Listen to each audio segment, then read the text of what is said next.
Hoops Heaven proudly brings to you Basketball Hustle, featuring your hosts, the writer, Chris Pike, and the scoring machine, Shawn Redhage.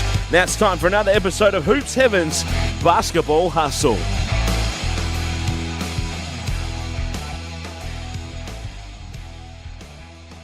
Hello and welcome to another episode of Hoops Heaven's Basketball Hustle. Plenty more to talk about once again in the world of the NBL, in the world of basketball in general. We'll certainly have a chat about Michael Jordan and his Last Dance documentary with somebody that grew up idolising the man and the Chicago Bulls. So plenty for us to talk about. We've got a very special guest and again somebody with a Chicago link, so we look forward to that. But before we move any further, I'm Chris Pike. Thanks for joining us once again.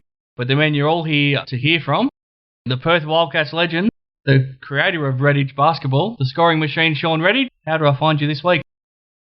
I'm getting ready to get some basketball started again. It's looking like, with the new guidelines that a lot of our programs will be able to start up very soon. So I'm getting excited, getting somewhat back to normal after a couple months in hibernation. Yeah, it's very exciting. I mean, for someone like you who has spent your whole life on a basketball court and continues to spend your whole life on a basketball court through your programs you run through Redhage Basketball, the last 2 months must have been like hell for you. And now that there's some light at the end of the tunnel, you must be getting pretty excited. Yeah, I am. There were some good things that came out of, COVID-19, and just, it's not always a bad thing to kind of slow the pace of life down and enjoy some of the things you probably don't get to normally. Plenty of time with the family and I guess just time to do stuff that you don't always get done, especially getting some jobs done around the house. But I think I'm at that point where I'm ready to get back to a bit of normality, get back out on the court and seeing the ball go through the hoop. How often did you join the queue at Bunnings? Oh, look, to be honest, I tried to avoid Bunnings. Every time I'd drive by, there was a massive queue. I said, no, I'm an impatient person. Yeah. There's this Bunnings near a school that I've been coaching at the last few weeks that hasn't been as crazy, so I'll pop in there to get some stuff. But Frank, I had quite a bit just around the house that needed to be done, and had the tools, so I didn't have to go there as often as I probably expected. Now, plenty for us to talk about this week. Like we keep saying every episode, we're in the NBL off-season, but there's no shortage of things to talk about. We got some really good feedback from our interview last time with Stevie Way, and it was great for you to catch up with Stevie and for me too as well. But now, I mean, we've got the Illawarra Hawks that are in trouble. We've got the NBL's opt-out period, which ended since we last spoke about it, so plenty to dissect there as the clubs now try to put together their rosters for the 2021 NBL season. And like I said, got a special guest, the man that ended up being your injury replacement when you had your horrific hip and pelvis injury back in 2011. Andre Brown, was very lucky to catch up with him from his home in Florida, so that was a fascinating chat about his time here in Perth and everything that he did in his basketball career, so really looking forward to bringing that to you as well. But before we get into anything more, let's touch on Chicago and the Chicago Bulls and Michael Jordan. The Last Dance documentary, it's come out at a perfect opportunity, I guess, when the whole world has been sitting at home craving something to watch, and it's taken the world by storm, and it's almost brought Michael Jordan back to the prominence that he was at, I guess, when we were both growing up watching and idolising him in the 1990s. What have you made of the documentary and the way that it has taken the world, I guess, by storm as it has? Yeah, well, I think it's been really well done. I love how they'll go start on a story back in the 90s, early 90s, and then they'll jump forward to 98 and how the season progressed. And there's a lot of interesting backstories that I guess you didn't really know about during that season and how it all panned out, the relationship between Jordan and Pippen and Rodman. And then you see Steve Kerr and just his inside and the connection there with Steve Kerr, dad, and also Michael Jordan losing his dad. So it's been, I guess it's been great, the insight that you get to see within a team and all the different characteristics and the relationships and the backstories to a lot of these guys has been fun. And I'm sure for people who haven't been in that team environment as well, it's really interesting to see a team dynamic and kind of get the back in inroads to things. But also, I mean, Michael Jordan. I mean, there is no bigger sporting figure that I've seen in my lifetime. The impact that he's had. So to kind of get an inside glimpse of what life was like, what his mentality has been really fun. But also, I think it goes back to, there's this debate, who's the greatest of all time, LeBron and Michael. And I think this kind of gives a little bit more credence to that debate. And maybe for the younger generation out there at the moment might give a little bit more respect to what Michael Jordan was able to accomplish in his career. The thing I've loved about it is Jordan's always been famous for being such a private person and not wanting to open up about, I guess, his feelings on things and to reveal too much, and he's kept his whole life like that. But this is the most revealing set of interviews I've ever seen him do, and it's created a hell of an insight into the man that's been behind the legend. Is it the most you've ever learned about him as well? Yeah, and the most I've learned about him talking about, especially his mentality, the relationships he had off the court. And I'd like to see more documentaries like this. I mean, I think hopefully that something that might come good out of this is we get to see the backstory, and more of these athletes allow us into their inner circle and find out, what's made them who they are today. How are they able to still perform when the weight of the world's on their shoulders? And, after a tough loss, what does Michael Jordan say? How does he act when he gets out on the plane and ready for the next game? So it's, and then also to hear from his competitors as well, what they saw in him and how they react to it. Reggie Miller and John Stockton, Karl Malone, those were great battles, and it's fun to kind of see their side of it as well. How much respect do you gain for somebody like Karl Malone, who, after losing a second straight final series to Jordan and the Bulls, to actually be man enough to walk onto that bus and congratulate them and to, just to shake their hands. That is a hell of an effort, and it shows what sort of a man Karl Malone was. I think so too. And I was watching the episode, on the couch with my wife, and it said, I love that Karl Malone did that. That must have been so hard. I know after a loss and, they hadn't won a championship, they were so close. They felt like they had a great opportunity, and to see that slip away, but still, go on and congratulate the Bulls and especially Michael Jordan. That was, it gave me another appreciation. And just watching some of those films, you kind of forget how big and strong and tough Karl Malone was. I mean, you talk about a guy, we talk about NBL, people that are consistent. Nick Kay's going to get his 20 and 10 on most nights. That's Karl Malone. He was just unbelievable work ethic and just always seemed to produce night in and night out. The thing I love about what this documentary has done is that for people like us that grew up in the 90s, and we knew how amazing this Bulls team was, and it's allowed us to, I guess, relive that a little bit and also learn more about it. But also for the younger generation who have grown up thinking that, I guess, LeBron James is the best thing since sliced bread, it's shown them that Michael Jordan was actually much more than just the logo that's on their basketball shoes. Yeah, and, the interesting thing about it as well is Jordan did all this without all the social media presence. Yeah. And, to be able to have an impact on the world and bring the NBA to the level that it is now. I still remember when I moved over to Australia, Tasmania, back in 2005 2004, a lot of my teammates, they had all the Michael Jordan DVDs, and they just spoke about him. And this was, all the way across the world, that just the impact that he had and what he brought, I think every single NBA athlete is benefiting from, I guess, the recognition that Jordan brought to the NBA and basketball as a whole.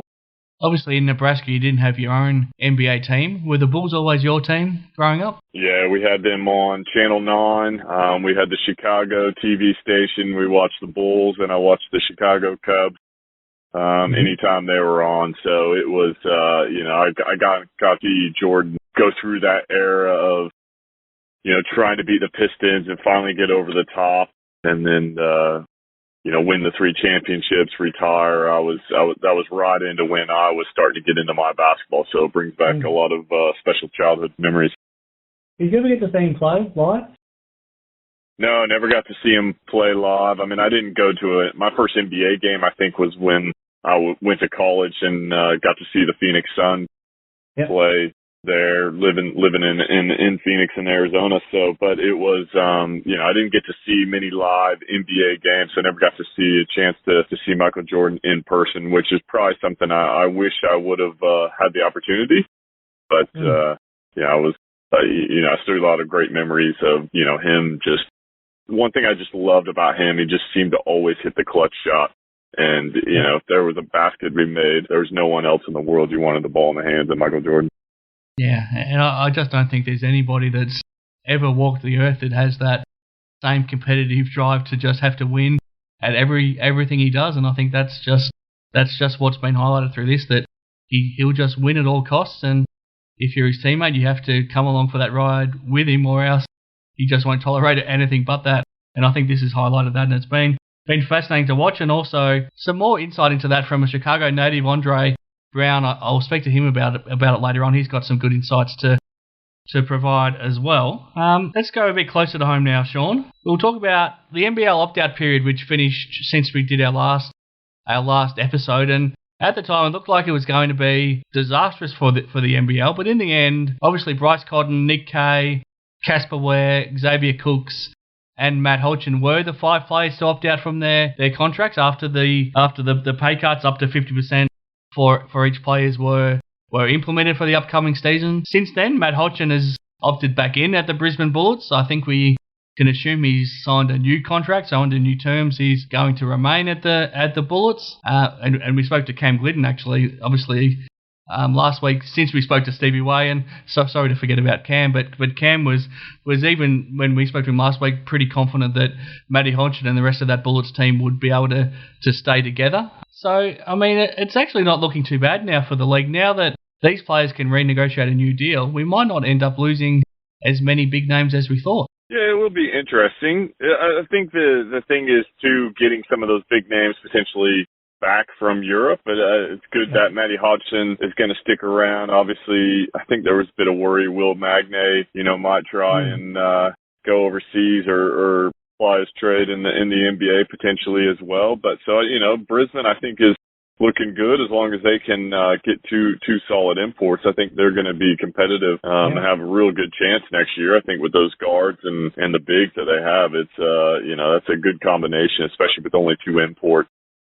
That you need to really, your local talent needs to really step up and be a little bit more important than maybe last year. And then, it's going to be interesting as well with Nick Kay, Bryce Cotton.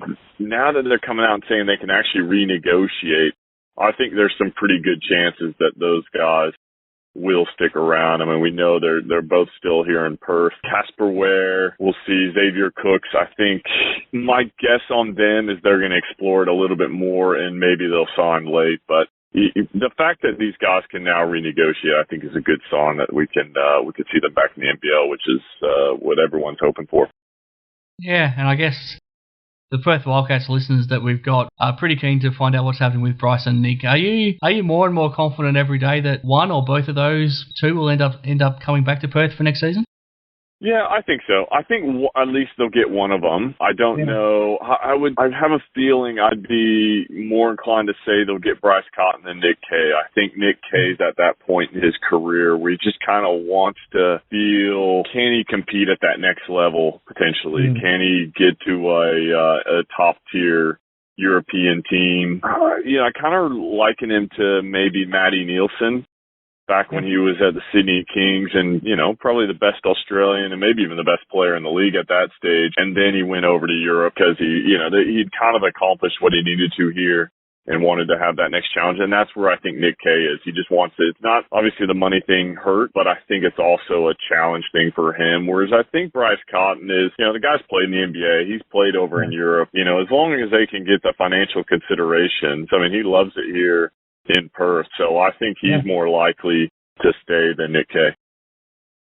Yeah, I think in Nick's case, it's a case that he wants to challenge himself, but I also feel like he thinks it might give him the best chance of going to the Olympics next year if he's also played overseas and has experienced the European basketball as well. So I think I think it's probably twofold he's thinking there. And I maintain that if Nick Kay leaves the Wildcats, I still think Harry Froling is the man that they should be throwing everything at. I think he would arrive in Perth re-motivated to get back to the kind of shape and form that he was at, 18 months ago. And I think he'd be a great replacement for Nick Kay if you need to replace him.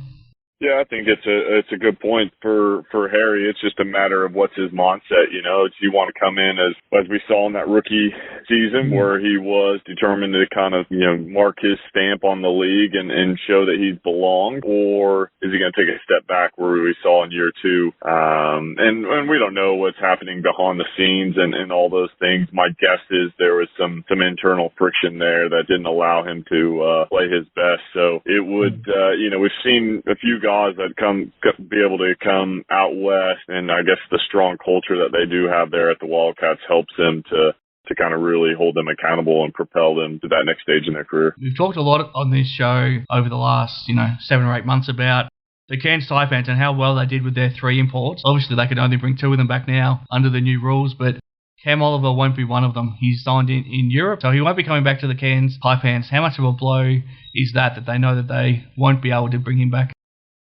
Yeah, it's a huge blow. I think he's one of those guys that he's a rare talent and the ability to rebound, defend, but then knock down that 3-point shot. And, he works so well with Machado. I thought as well, those two guys, a 1-2 combination. It's going to be tough. It's tough to find guys like that. A lot of those guys are kind of top level Europe. So, I think Cairns Taipans, but, I won't put it.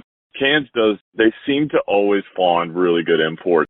They don't have the biggest budget, but they do a great job. The fact that there's not going to be a whole lot of travel. There's no summer league. I'll be interested to see if that impacts on the quality of import that we're able to attract this year, because it's all, I think it's tougher to kind of gauge a player's ability to interact with their teammates, their character. And then also there's something to be said about seeing a guy play live than just on a film. So I think it's gonna make the scouting resources that these teams have a lot more important. The fact that they can't go over there and meet with these guys and I guess determine if they're the right fit for them. No, you're right. Anyone can look good on a highlight tape. It's a lot harder to actually back up what you're doing in the course of a game, or to then show it in person as well. We've had a couple of questions, Shawn. Because of the amount of players that we might have been expecting to leave the league, got a couple of questions coming in, wondering if there's any chance of a comeback for one season from the scoring machine. What do you think? No chance of me coming back playing. I'm enjoying that next stage. I think the NBL days have passed me by, but I guess I respect the question that I could maybe lace them up, but that I'll say that's a definite no from my end. Well, having seen you play the SBL even as recently as last year, I think he could still contribute, but I understand the toll physically and mentally that it would take, and the fact that you'd probably have to give up a lot of your business, it probably means that it's not possible. Some disappointing news at the Illawarra Hawks. They continue to struggle financially. The players haven't had their deals met. They're well behind on their payments to their players and staff. The owner, Simon Stratford, has had the license taken away from him, so the NBL has taken it back, and the NBL is at the moment in charge of the running of the club. They're trying to find a new owner. There was talk of LaMelo Ball potentially putting together a syndicate to buy the club. I'm not sure how realistic or possible that is, but right now they're in liquidation and the future doesn't look great. I guess in the short term, the NBL is probably willing to keep them afloat, maybe for this current 2021 season if they can't find a new owner, but beyond that, I think it's probably unlikely, and unless we find a white knight type saviour, the future of the last remaining foundation club is probably on pretty shaky ground. Yeah, I guess from my thinking and concern is this isn't the first time. I mean, this is probably the third or fourth time that it's kind of come out that Illawarra is on shaky ground. Are they going to be able to pay their players, searching for a new owner? And so you just got to wonder how long they can continue that pattern over it's probably been 8 to 10 years where they've kind of really struggled to, and they still have a competitive team. I think everyone has a tremendous amount of respect to feel like Illawarra each year is going to kind of punch above their weight and had some chances to potentially win some championships and get to some grand finals. So I think it's a credit to the heart that the team has shown over the years, but they just haven't been able to get the crowds. I mean, you look at difference between, say, a Cairns and a Townsville and an Illawarra over the last, say, 8 to 10 years. Obviously we know Townsville wasn't able to make it because they couldn't, the crowds just dropped off. I think from that kind of 2009-10 era to today, until they went out of the league a few years ago.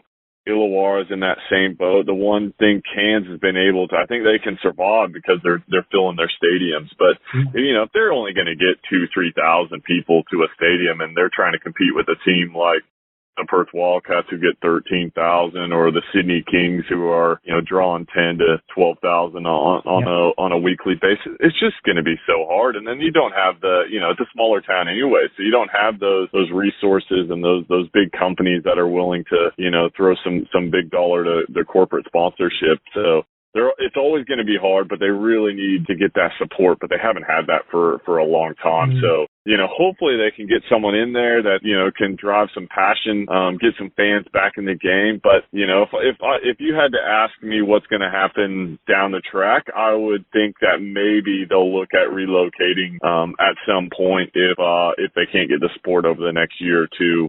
Or lose the license. One thing I do like is the NBL's come out and said, we're going to make sure the players are supported and they will be paid out their contract, which I think is what kind of the NBL set up a few years ago when there was that issue of a few teams not being able to pay. They kind of set up the hardship fund. There is that fund to be able to cover the players' wages, so they're not out of pocket. And so I love that the league's come out. I love that they've come out and instantly said, look, the Illawarra Hawks are going to be in the league next year, and we are, doing our due diligence. Hopefully they can find an owner sooner rather than later, because, come July 1st when free agency supposedly is supposed to open up, they're going to need to sign some players to be competitive.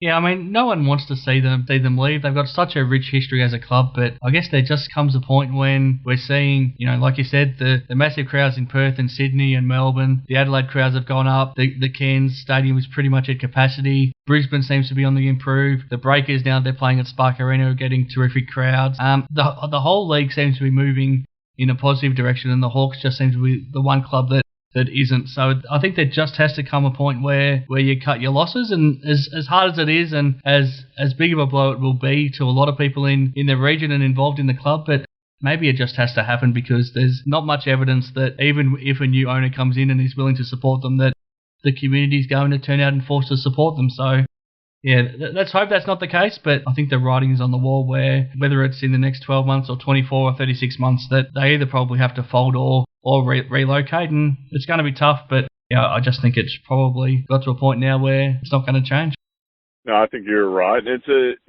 And I've said this before, I think, on the show, is that when I came into the league, Illawarra and Townsville were the two toughest places to play. Yeah. They were getting the best crowds. I kind of thought at that point, it was those small kind of regional markets that were actually more tailored to the NBL, because you kind of had those passionate fans, and there was a bit of sense of pride being a small town to be able to beat those bigger cities. But somewhere along the way, they kind of lost that connection in Townsville and also in Illawarra. Yeah, similar to what we spoke to Cam Glidden about last week, just how much pride that they had running out onto the floor representing the city of Cairns up against the big market teams. So, yeah, it's disappointing, but let's move on, Shawn. Let's go to our interview for this week. Andre Brown was very lucky enough to catch up with him. In the end, he was only in Perth for 2 months, but, I got to know him reasonably well at that time, and I still have fond memories of that, and he certainly has fond memories of his time in Perth, and throwing a punch Gary Wilkinson's way in his last game was probably a nice way for him to bow out as well. But interestingly, he was the man that ended up replacing you once you had your horrible, horrible injury, and he ended up getting to stay because of that. You didn't spend a lot of time with him. You probably only had two or three training sessions. You played one full game with him in a home game against Townsville, and then his second game was in the game in Adelaide where you got injured. What memories do you have of Andre? Yeah, I remember that first training he came in and he was just a presence about himself. I think he's got the beast tattoo on his arm, and he seemed to throw his weight around pretty well and kind of hold a presence about himself, and obviously had some tremendous athleticism. So I think that's where he was able to get into the NBA and have a presence. I was only able to see him train for a few times, played pretty much, you're right, 2 games, and so I didn't get to see a whole lot of him in person. Obviously, I was still watching the games, and I think he had an impact, and it'll be the thing I love that we're able to do is go find out what's happened to these guys. Everyone's got a story, and to find out kind of where their career went, what are they up to these days. I always find that fascinating, and to find out everyone's story because being an import, you just got so many stories. They've traveled all around the world. They've played in so many different environments. So it's always fun to catch up with those ex-teammates. Absolutely. Let's get straight to it. Okay, we're back here on Hoop 7's Basketball Hustling. A great pleasure of mine to reconnect with somebody who it was only a couple of months that he ended up spending in Perth, but I spent plenty of time with him. Obviously, Shawn played alongside him. Ultimately, it was only for one full game before Shawn went down injured, which we'll chat about in a little while. But yeah, a great pleasure for mine to reconnect now with Andre Brown. We find him in Florida right now. He's a native of Chicago. Andre, thanks very much for joining us. Yeah. Hey, thanks for having me. Appreciate it. Before we get into some basketball talk, Andre, obviously the whole world right now is struck down by COVID-19. In your experience there in Florida, you can tell us a bit more about exactly where you're living. How has life been affected so far? Well, as you said, I'm out here in Florida with my family, man. My wife's from Florida, born and raised. I'm a Chicago kid, so this is a big change for me. Yeah. But the weather kept me down here, so I can't complain too much. But I mean, it's been good for me out here. I've pretty much established myself out here as a coach now, and I had my first son this year. Living here has been tremendous. I always be a Chicago kid, like I said. I'm in Chicago, but as far as everything that's going on, me individually, I'm taking precautions. My family's taking precautions, and the world's affected by this unfortunate, pandemic, man. And it's kind of got everybody at a standstill. So I'm just being patient. I'm praying, making sure my family's good. We've been good. We've been following all the rules, and we're just praying and hoping, something happens. I don't know if we'll get a vaccine or what may happen, but we're just praying for a positive outcome on this. So, it's an unfortunate situation. But like I said, on top of that, spending more time with my family. I'm enjoying the beautiful weather in Florida. So, I mean, it's some goods and bads to it, man. I try to look on the upside of things and on the upside of life and try to put that into perspective, man, that you get to spend more time with your family. Well, especially if you've got a newborn son. I mean, to be able to spend plenty of time at home with him and your wife, if you try to find a positive in everything, that's a great positive out of this. Absolutely. He's giving me a new outlook on things, man, and making me want to be a better person and show him kind of some of what I went through, but want him to be better in that aspect. So it's a wonderful experience, man. Fatherhood is great. Before we talk about your experience down in Australia at the Perth Wildcats, obviously you're from Chicago. You played, you grew up in Chicago. You played high school basketball at Chicago. You went to college at DePaul in Chicago. So Chicago is a huge part of your life. The other big thing that's happening in the world right now has been the Last Dance documentary. I'm assuming you've had a chance to watch it. What have your impressions been of what you've seen, and I guess how the whole world has been caught up by Michael Jordan and the Chicago Bulls once again?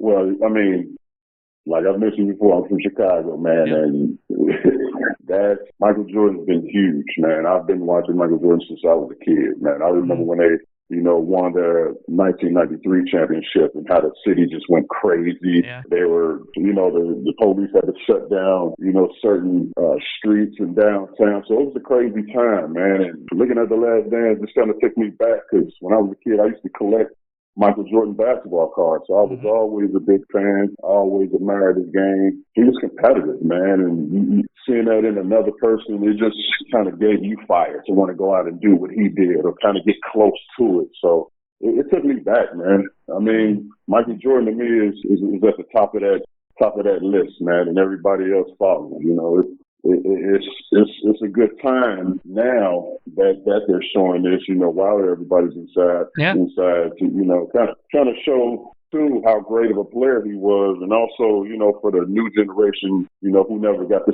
see Michael Jordan play or, you know, understood kind of what he brought with that Chicago team. Because you see kids today, they're all wearing the shoes. They don't really know who Michael Jordan is, you know, and that kind of, that last dance kind of put everything into perspective, man. It was a good thing for us. I'm glad, you know, the world got that. That was a positive from a sports outlook. So I was very proud of that, and to be from Chicago, it meant a lot too, because we got a lot of players that come from Chicago, and we knew what Jordan represented, and we knew what Chicago was about, and it kind of, you know, it's like a family. You know, the basketball world is small, so it's kind of brought us together in a crazy way. Everybody's talking about it, you know. That's every day's news. Is there anything new you learned from the documentary, or was there anything that surprised you, or were you just happy with that it was so well made? What did you come away feeling about it?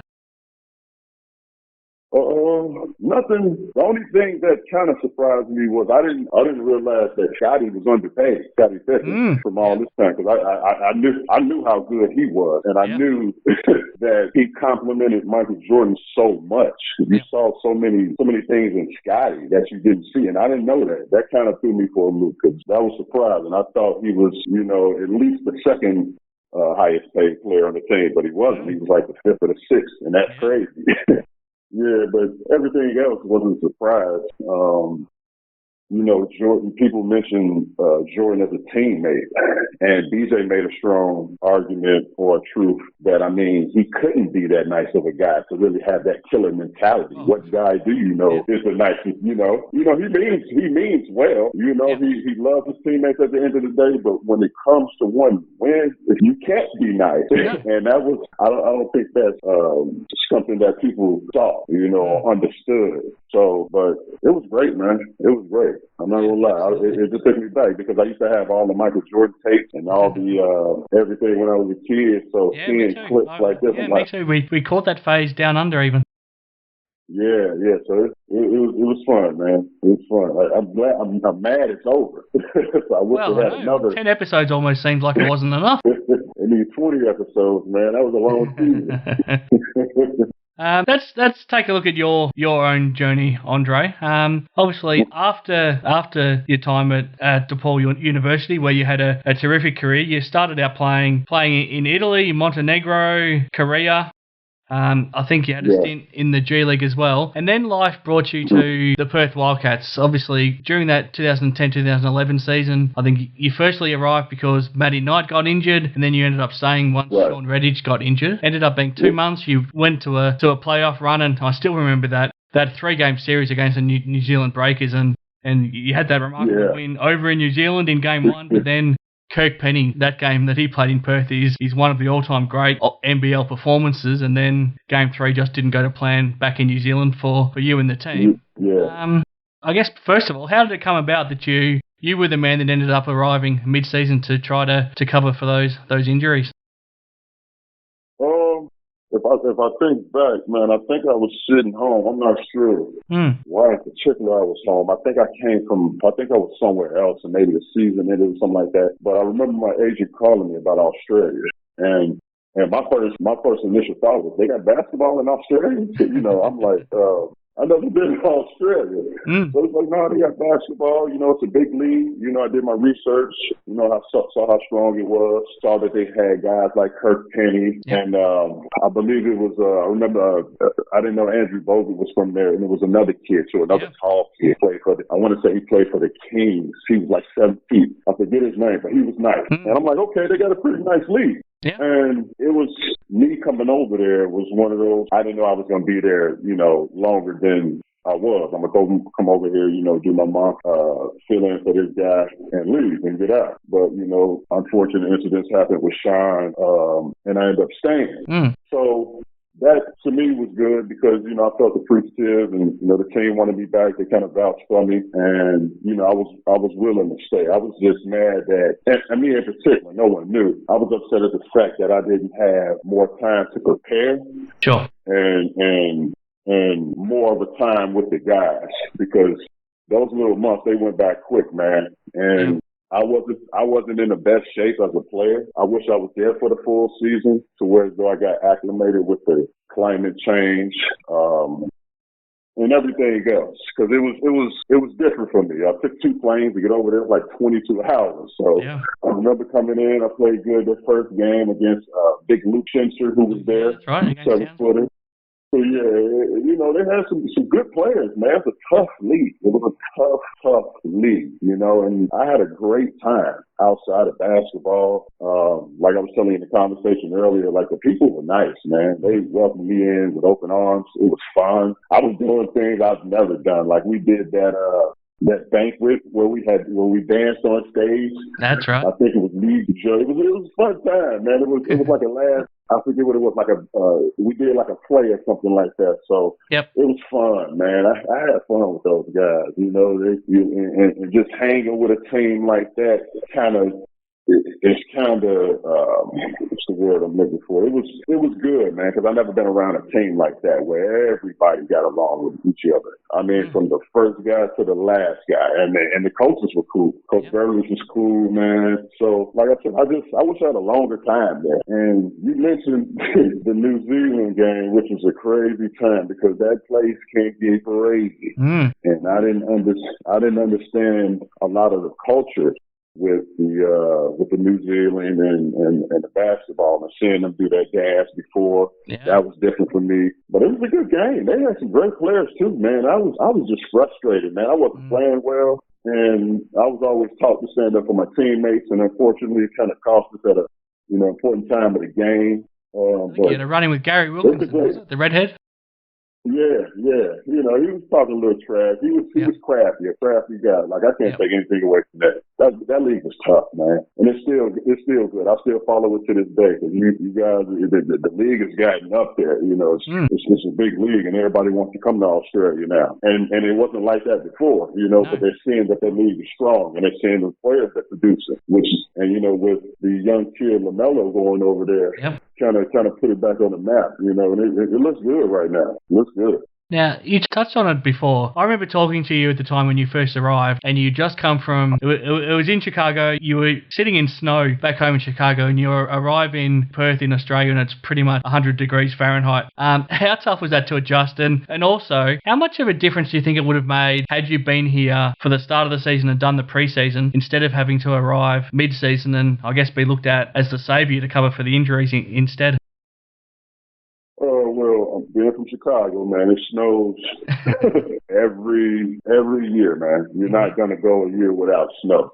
And it's freezing. And, you know, that could be frustrating at times. Your car gets cold, you can't move it, or you can't come out the house, the snow is building up. And, you know, and going from that to coming to, because I've been to some nice places, don't get me wrong. Even playing in Korea, it snowed. China, it snowed. But going to Australia, oh my God. As soon as I step off the plane, it's hot. You know, the place is open, it's free. You know, you're driving on the left side. That was different, man. Everything is clean. The weather was beautiful. The beach was beautiful. The people were beautiful. I mean, how can I leave this place, man? This is ridiculous. And you know, I came over there at the time. My wife was pregnant at the time. I'm like, oh man, I can't really enjoy this. But it was fun, man. It was the weather was nice. You know, like I said, it was hard to kind of play in a place like that, man, because you go on to practice, you get out, you go to the beach, man. Like that's the life. You know, the food was great. I had a good time, man, and I look back. I wish for me as a player, you want to get acclimated with your teammates early, you know, preparing for a season. And I wish I would have got that opportunity, knowing what I know now, seeing how big the league was and what it would have did for my career. You know, had I sustained a great season, it would have looked good, man. I mean, being with those guys early, we would have knew each other's games early on. I would have been in better shape. Those are the positives I can look at from it. So that's always the plus. But coming in, how I came in, it's kind of hard to. Because you don't know if you're going to throw off the chemistry of the team or you can be, a plus. You just never know. It can work out or it can't work out. You just hope for the best. But those kind of things would already been dealt with, how we all met earlier, and we would have been that much stronger toward the end. So however it worked out, I still enjoyed it. My teammates still welcomed me, man, and treated me as a brother. Even without basketball, we had a good time. So I still talk to a few of those guys today. So it goes beyond basketball. It was just good meeting good people, and I appreciated that. Now, the second game you played, obviously the co-host with me on this podcast is Shawn Redhage. You only got to play one full game with him. The second game was the game in Adelaide where he went down with his injury, and it was one of the most horrific things we've seen, where in the end he ended up, I think he fractured his pelvis, he dislocated his hip, and we were very quickly told he would never play basketball again, and he'd be lucky to even be able to walk normally again. Do you remember that incident, and do you remember what you were thinking when you saw it happen? I do remember that, and I remember going in the locker room. He was in so much pain, and the doctor saying it was his hip. And no basketball player, I don't care if you're on an opposing team or on your team, you don't want to see a guy get hurt. And seeing that, I mean, I'm thinking about his health first. I'm thinking about family because I'm just that caring guy. Like, I hope he get through this. So some players, you get hurt, you don't know if he'll come back mentally. It'll throw your game off or it'll steer you away from coming back to play. But in the same sense, it was an opportunity. A guy goes down, I had to be ready. I had to prepare myself right then and there mentally that you're going to be here a little longer. So you better get with the program and get acclimated with that team a little bit faster. So it was good for me, but it wasn't. And I'm glad Shawn pulled through as well, and I'm glad he got back healthy. But you don't want to see that, like I said. You don't want to see that, but it was an opportunity, and I had to be prepared at that point. I mean, to think that Shawn was able to come back from that injury and end up playing almost 200 more games in the NBL and win 3 championships, and then today to still be playing at a state level here in Perth, it's pretty remarkable to think, given how serious that injury was at the time. Right, no, absolutely. Like I said, most guys don't come back from that, and I think he was a little bit, I don't know, Shawn and him were around the same age. I don't know how old he was then. You're the same age. You are the same age. But, okay. So, I mean, it all depends, if he had that, it could have been one of those things like, all right, this is it for me. I'm done, man. I can't do this no more. But if you're a player who still has a lot left in the tank and you kind of didn't, he's probably one of those guys who wanted to finish well. And I want to finish walking on my feet. I want to really finish this thing. So in that sense, you have to have that mindset for the next season. You got to train that much harder to get yourself stronger again and to come back better than before you went down with the injury. So I think he took that mindset and said, look, I'm going to end this well. And to come back from that injury and to still be effective, you don't see. And that's a tough league, man. He was playing like the 3-4 position. So he's doing a lot of movement and banging with a lot of guys. So, yeah, man, that's remarkable for anybody to come back from a gruesome injury that are probably sideline guy, for their career. So that was a blessing in itself, too. And I'm glad he kind of bounced back from that, hearing that. Yeah. It was good to see him walk. It was good to see him walking in that event, that last the MVP dance I was telling you. But it was good to see him then. It's like, oh wow, and it was good for him to show his face because you don't know what an injury will do for guys. Some injuries put guys in dark places. They think it's over. You just don't know. But he was good. He was good. That was good to see. Did you manage to get through your career without any serious injuries? Is your body pretty good right now? Yeah. I made it out okay, man. Like I said, my injuries came early. The only major injury I had was getting a scope of my knee. I had like little torn cartilage in my knee, but I don't know if it helped me back then, but early on in my career, like in high school, I was always training. I was always lifting weights. So now at 39, man, I feel great. I mean, the only thing that's happening now is I'm getting fat. So, but other than that, I'm okay, man, injury wise. With that Wildcats team you were part of, if you were to know at the time that they would go on to win, I guess what are we in the 8 years since they've won 5 more championships, and guys like Damian Martin and Jesse Wagstaff, who you played with, have now won 6 championships with the Perth Wildcats. Did you get a sense then that they were on the brink of something special? That's good to hear, because I've heard how, because I played with Damian and who's the other tough kid, man. He was tough on our team. What's his name? I know Big Matty, but it's the other. But anyway, they always used to tell me about Jesse. I never got a chance to play with Jesse because I think he was hurt too when I was playing. He was injured, yeah. He was injured, but I saw that he had a little game. He was nice, and that kind of, when you see players like that compliments other guys because they make other guys play well too. And Perth was one of those teams where we had guys all in the right positions. We had the right one guard in Kevin. We had a 2 guard in Daniel. You had Maddie playing the 4. I'm at the 5. It's just, and everybody played well together, and I like that about that team. They all play well, so I'm not surprised. Even with Coach Beveridge over there, I'm not surprised with them winning, those chips, man. They were on the brink of that. With Damian playing so hard, he was nice. He was good, man. Underrated. He was nice. I know good players when I see them. And Big Matty, he was tough. Yeah. He was tough. So it's good to see, man. It's good to see it now. One guy I'm fascinated to ask you about is Atia Majuk. I'm not sure how you remember him. He ended up staying less of an amount of a time as you did, but he left a lasting impression in good and bad ways. What do you think of when you remember playing with Atia? With Atia? Oh, the big fella. Yeah.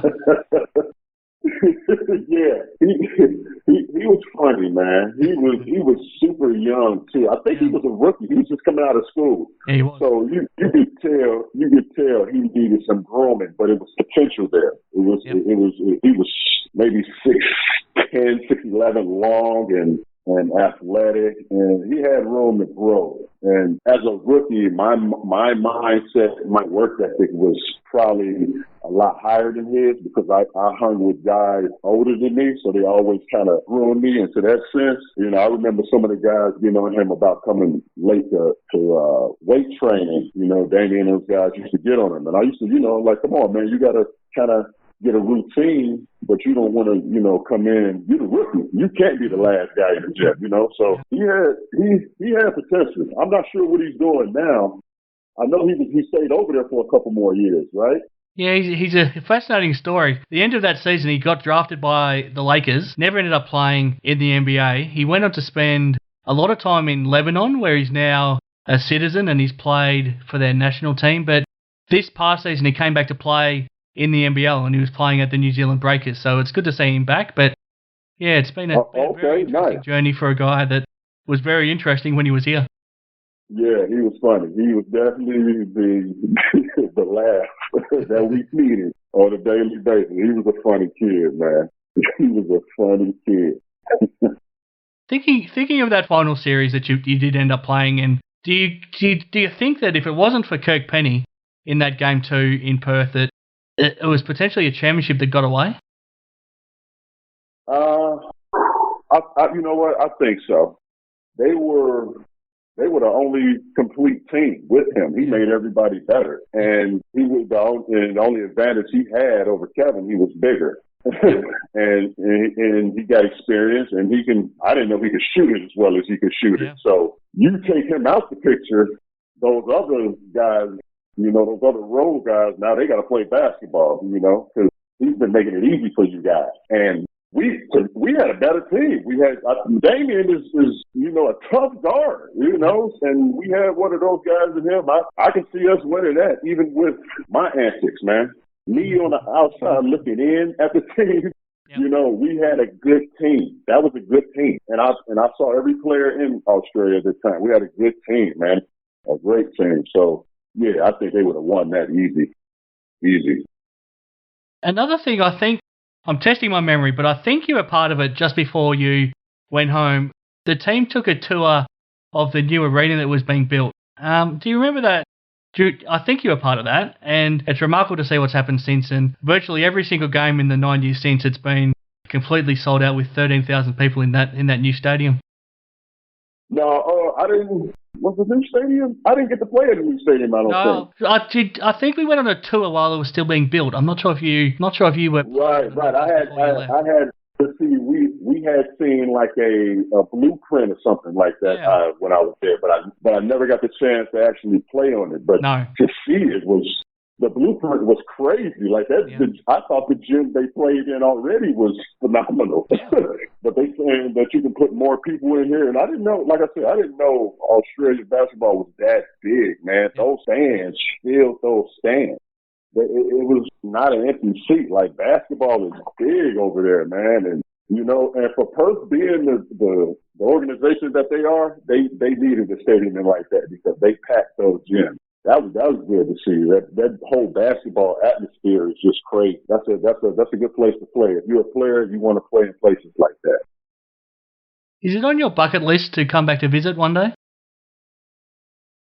I hope so. In the near future, yeah, I hope so, man. I hope so. Beautiful place, man. The weather was good. Like I said, those one of those places, you know, I'll remember. Like, I've been to a lot of places. I can remember going to Korea. Korea was beautiful. And Australia. When people ask me, you know, what's the best places you've been? Australia and Korea. You know, hands down. Those are some beautiful places that I would, you know, live. If you consider, like, going somewhere outside of America, what other country or what other place would you live? Those would be the two places. Now, when we look at it, 2011 was a long time ago. Can you just talk me through what you've been up to since? I guess, firstly, how did your playing career finish up? Well, I ended up finishing, once I left Australia, I had went to a couple other places. I actually went back to Korea in 2012-13 season. Then I played in Mongolia for 2 seasons. Then I finished up in 2016, 2017. So, but during that time, you know, you're getting things in place kind of toward the end. So I'm glad I was able to get those last 2 or 3 years in. And for me, it was really about the traveling, man. Like I was tired of traveling and being away from my family. It was kind of getting to me at an older age. So I'm like, you know, it's time to kind of sit down. I'm good, you know, financially wise, and you know, I can, you know, take the time to really chill and be with my family. Lived in Chicago for a while with my wife. We ended up moving back to Florida. During that time, I was training because I kind of always wanted to train. Even during the season, I was training guys. I had turned to a trainer in Mongolia, training some of their younger players and running different clinics and camps there. Now, 3 years coaching high school basketball at American Heritage in Delray, and it's another American Heritage in Florida where former NBA player Raja Bell coaches there. Yeah, so it's some pretty good basketball out here, and I'm, you know, just trying to establish myself, you know, a Chicago guy, because not too many people know me, but you know, they kind of know me now since I've been out here, kind of put myself out there. So, you know, I kind of been doing that, man. That's what I love. Like I said, I haven't lost the love of the game. You know, I still stay close to it. You know, having my first son was a joy, and you know, that's something I'll have him around. You know, I've got my daughters. My oldest just graduated from high school. Wow. I have that lets you know how old we are. So I mean, and my youngest daughter, she's 8, so she's doing different things. They're all tall. Hopefully they get into sports. But other than that, man, just been living life, you know, trying to stay clear of, you know, of this nonsense that's going on and staying safe with my family, man. And, you know, it's an unfortunate situation, but, you know, like I said, we all got to look at the positives from this. And, you know, I'm blessed, man. And I can complain, but I won't, you know, because, you know, we're blessed. So nothing more you can ask for. You talk about how financially you were well placed after your playing career, and I think it's important for people to realise, especially guys in your shoes who grow up dreaming of playing in the NBA, but knowing that if that doesn't quite work out, you can quite easily make a very good living playing basketball by doing what you did and going overseas. So I think it's important for kids to know, probably that are in high school and college right now, that there's plenty of other opportunities out there if you don't end up making a living from the NBA. Yeah, true. When I was, it was like, I was just leaving DePaul, and I don't know if you know the name Juwan Howard. Absolutely, yeah.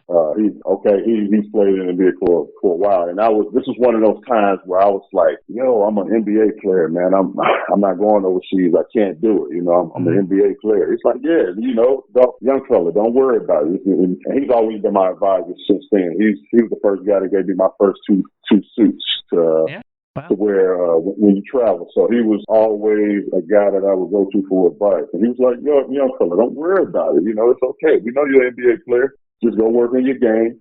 Come back stronger. I'm like, nah, I want to make money here, blah, blah, blah. And he said, let me ask you something. You can make money over there, right? I said, yeah. He said, the money's green.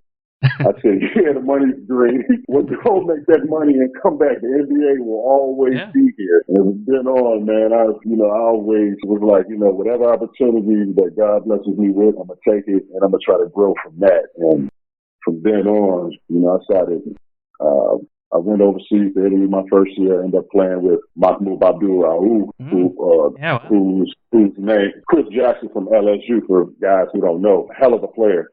Yeah. He was kind of my mentor on that team, and I got an opportunity to play with him my first year. And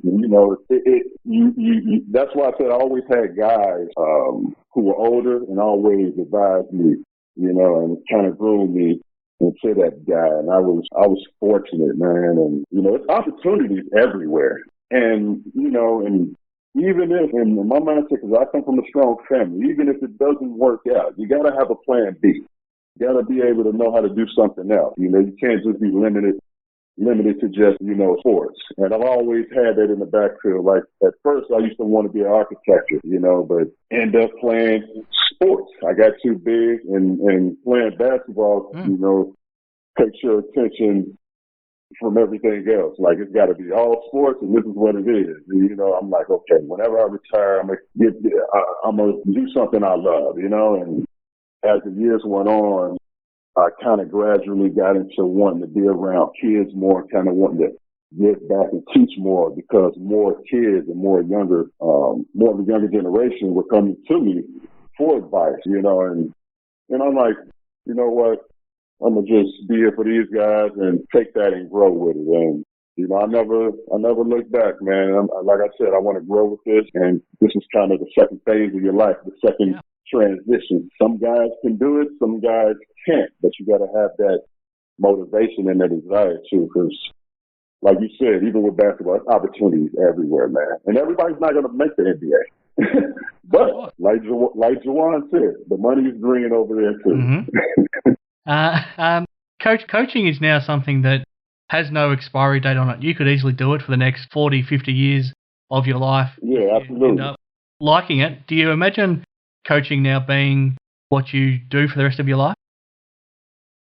Yeah, I can see it. It's just to kind of keep me around basketball, whether it's coaching, whether it's training, whether it's being a mentor, whether it's, anything, man, because that's been my passion. That's been my love. And, this is something I want my kids to see, having that fire, that desire with anything, not just sports, just with anything. But this is what I love. This is what got me to where I am, and it's only right and fitting that I give back, because I had guys like Juwan Howard who took me under their wing and kind of showed the way for me, other guys from Chicago too who kind of paved the way for me and always looked out for me. So I just feel in my heart I got to do the same, and whether it's coaching or anything, teaching, I just want to be, part of that or be that guy.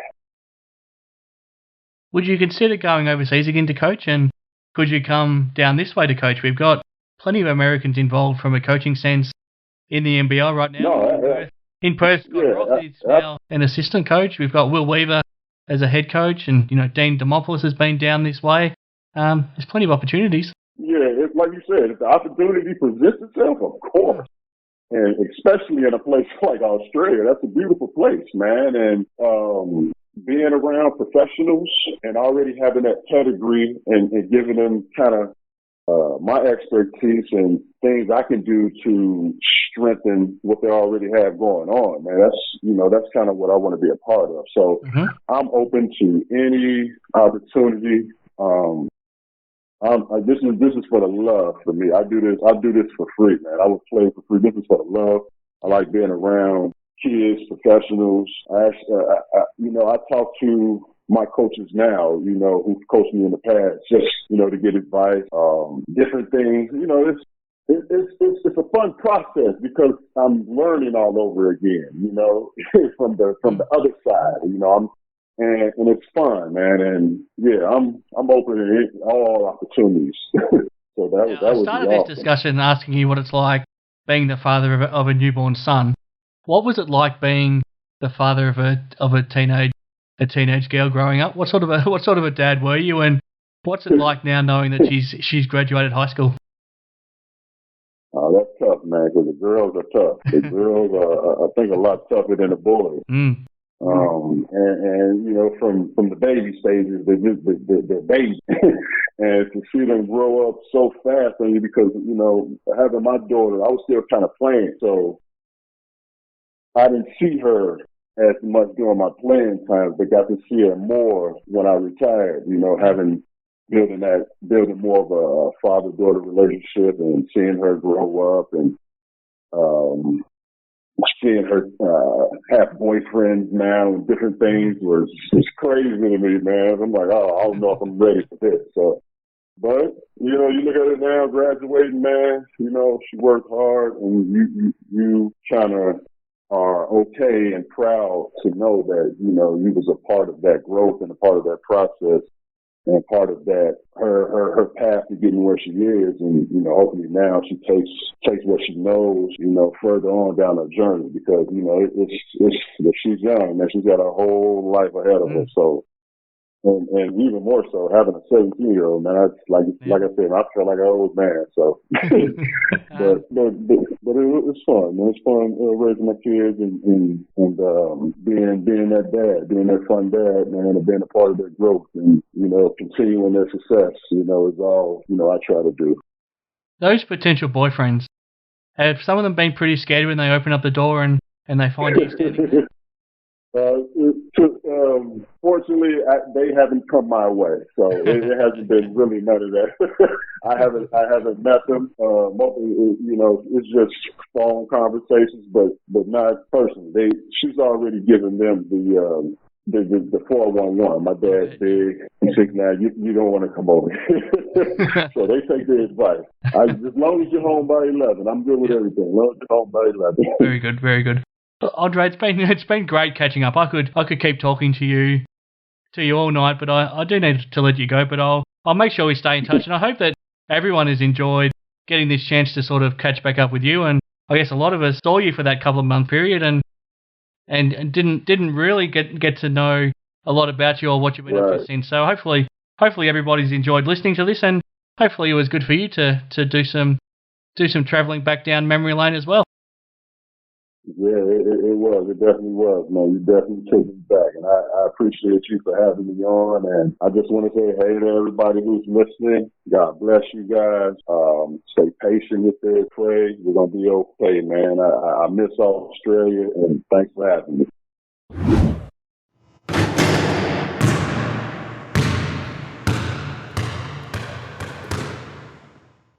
Okay, big thank you to Andre Brown for that interview. Hopefully you all enjoyed it, and yeah, we spoke a bit about you there, Shawn, as well, and hopefully you enjoyed, I guess finding out some of those questions that you had about what he's been up to since and what he did think about his time in Perth. So yeah, a great honour of mine to catch up with him.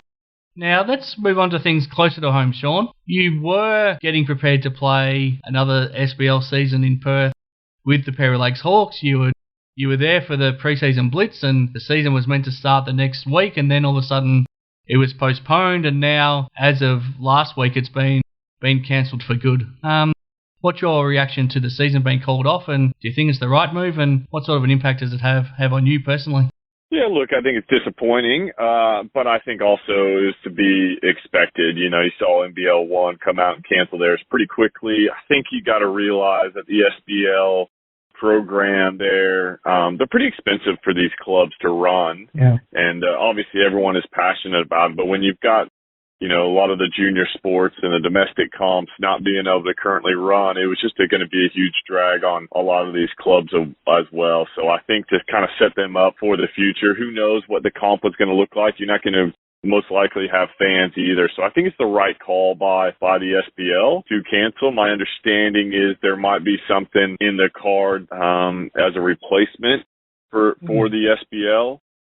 What that looks like, I don't know the full details there, but they're trying to do something to especially give the players a chance to play over this period and I guess build into what I think is probably going to happen is you'll have an NBL 1 West out here as well. So, maybe a chance to kind of save some of those resources and then kind of get NBL 1 West built up to a point where, kind of kick it off with a bang and I guess give a little bit more planning as well. Because these domestic, these clubs, SBL clubs, there's a lot of volunteers. There's a lot of people that go in, if you're going to come and really build up the SBL and potentially, I guess, the NBL 1 program, you want to do it right. So I guess give some time and some resources to make sure everything's going well and they can kick off the right way next year.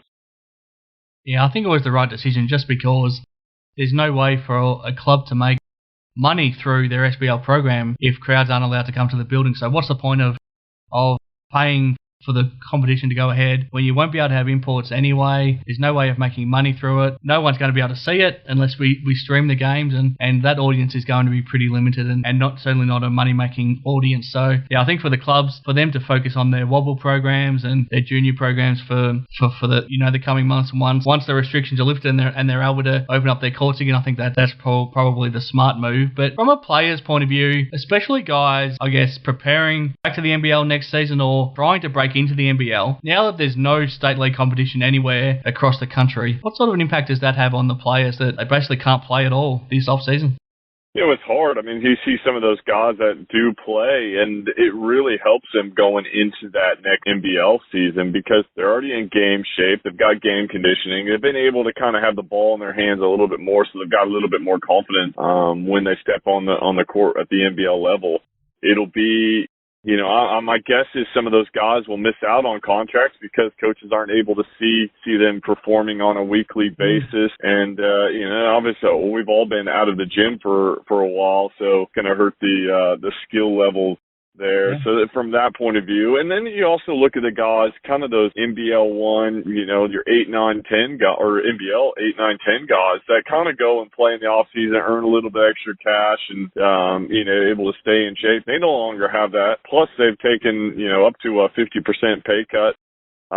It's kind of hard. And even in today's paper, they were talking about some of the AFL players really struggling financially. So, it's going to be, I feel for those guys that aren't able to, go and play. And I guess they're going to get minutes, whereas sometimes in the NBL, they were getting 5-10 minutes. A guy like, say, Reese Begg here in Perth, went over and played in New Zealand last year. My understanding was going to go play again this year. So they're kind of really hurt. And then you don't know when the NBL is going to start as well. So those guys that are out of contract. So I really feel for those guys because, a lot of that revenue has dried up for them.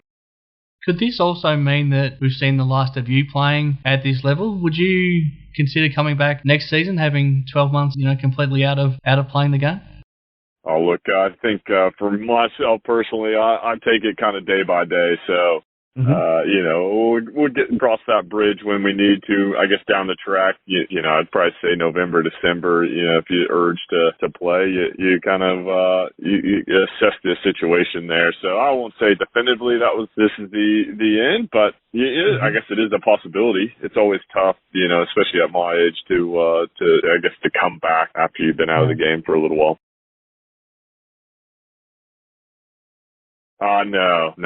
No, I would find that would be a really hard gig, and I think you're doing yourself and your teammates a little bit of a disservice by going that route. I think you got to go one or the other. I don't think you can do a great job if that's by doing that. To me, I think it'd just be too hard.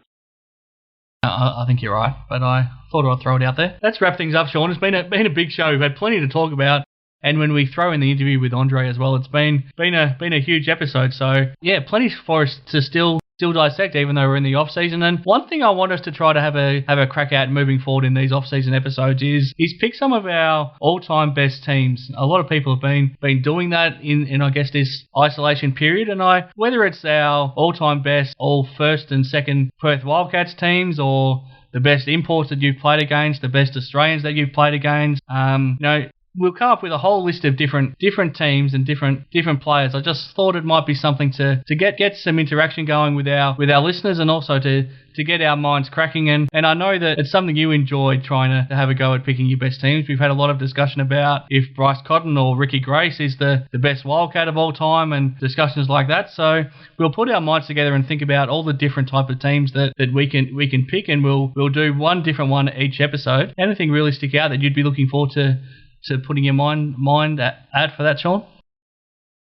Well, look, I'm gonna go with the, I like the idea, Pikey, and I'll put this out there. The toughest team that I've played against in the NBL, and probably the most talented, and I'm going to go with the 2008 Brisbane Bullet team that won the title with Sam McKinnon, CJ Bruton. They were just, Dylan Boucher, Ebby Aree. The guys that they had on that team were just, they were just even black, And so to me, that was the, Dusty Rockhart. They were the toughest team, and probably the most impressive team and most talented team that I played against in my time at the NBL. So be interested maybe to hear our listeners there who the all-time greatest NBL team that you've seen in your time.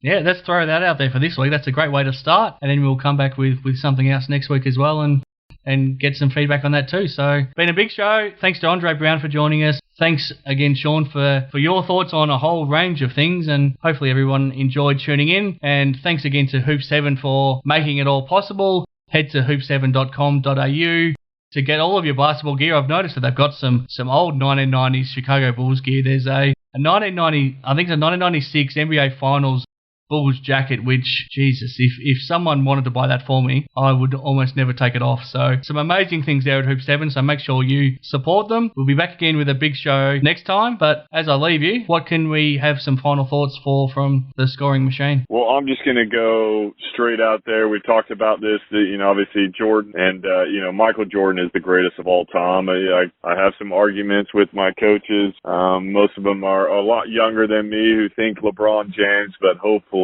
The Last Dance is given a lot of the younger generation a perspective of how great Michael Jordan was, and it's kind of just highlighted some of the things that he was able to do. It's been fun to watch, and if you haven't watched The Last Dance, I definitely urge you to binge watch that over the next week.